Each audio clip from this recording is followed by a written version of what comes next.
আসসালামু আলাইকুম। আমন্ত্রণ জানাচ্ছি আমার কথা শুনবার জন্য। আমাদের বাংলাদেশে যে অন্তর্বর্তী সরকার রয়েছে তাদের ভবিষ্যৎ কি, তাদের অবস্থা কি হবে? অনেকে বলছেন যদি অন্তর্বর্তী সরকার ফেল করে তাহলে তাদের পিঠে চামড়া থাকবে না। আবার একজন সমন্বয়ক বলছেন ফাঁসির দড়ি আমাদের অতি সন্নিকটে আসছে। তারা ভয় পাচ্ছেন নাকি নতুন কোনো কৌশল, সেটা আসলে আমরা জানতে পারিনি। তবে বিএনপির একজন অন্যতম নেতা এ নিয়ে একটি বোমা ফাটালেন। আমরা সমর্থন প্রত্যাহার করলে আপনাদের পালানোর জায়গা থাকবে না। তিনি অন্তর্বর্তী সরকারকে এবং সমন্বয়কদেরকে হুঁশিয়ারি করে বলছেন, আমরা সমর্থন প্রত্যাহার করলে আপনাদের পালানোর জায়গা থাকবে না।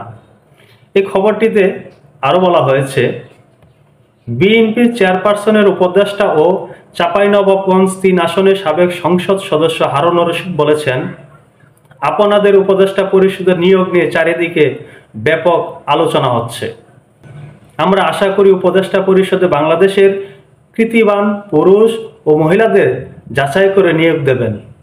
কিন্তু যারা বিগত সময়ে ফজলুন্নেসার ভূমিকায় সরব ছিল, আবার কেউ বিগত সরকারের দূষর ছিল, তাদের আপনারা নিয়োগ দিচ্ছেন।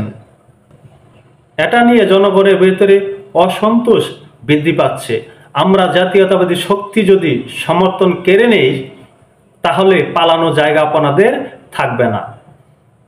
এই সরকারের প্রতি আমাদের সমর্থন রয়েছে, তবে যদি আমরা সমর্থন প্রত্যাহার করে নেই তাহলে আওয়ামী লীগ কিন্তু আপনাদের টুকরো টুকরো করে ফেলবে। তাই আপনারা জনগণকে বয়ান না শুনিয়ে আপনাদের সুস্পষ্ট লক্ষ্য পরিষ্কার করুন। তিনি বলছেন, যদি বিএনপি সমর্থন না করে এই অন্তর্বর্তী সরকারকে, তাহলে আওয়ামী লীগের যারা রয়েছে তারা এই সরকারের উপদেষ্টা, প্রধান উপদেষ্টা, সমন্বয়ক যারা রয়েছেন তাদেরকে টুকরো টুকরো করে ফেলবেন, পালানোর জায়গা পাবে না। অন্তর্বর্তী সরকারের উদ্দেশ্যে তিনি আরও বলেন, আমরা বর্তমান অন্তর্বর্তী সরকারের উপদেষ্টা পরিষদকে সমর্থন দিয়েছি। এই সরকার ব্যর্থ হওয়া যাবে না, তবে সরকারের উদ্দেশ্য পরিষ্কার হতে হবে, কারণ আপনাদের কাজে সন্দেহ হচ্ছে।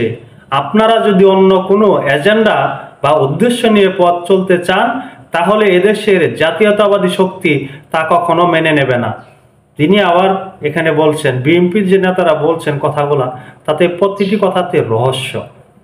আসলে এই অন্তর্বর্তী সরকার কি করতে চাচ্ছে আমরা বুঝে পাচ্ছি না। আপনাদের মতো শেখ হাসিনাও গত 15 বছর বয়ান দিয়েছিল উন্নয়ন ও গণতন্ত্রের। এই আওয়াজ দিয়ে তিনি গত 15 বছর মানুষের উপর জুলুম করেছেন।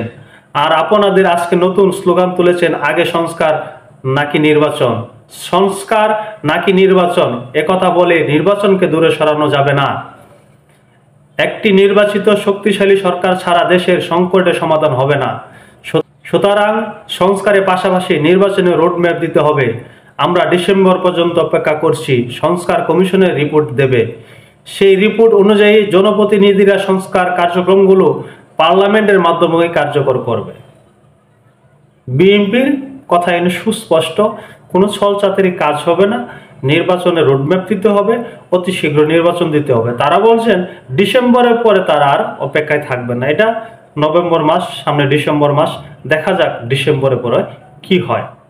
সকলে ভালো থাকবেন। আল্লাহ হাফেজ।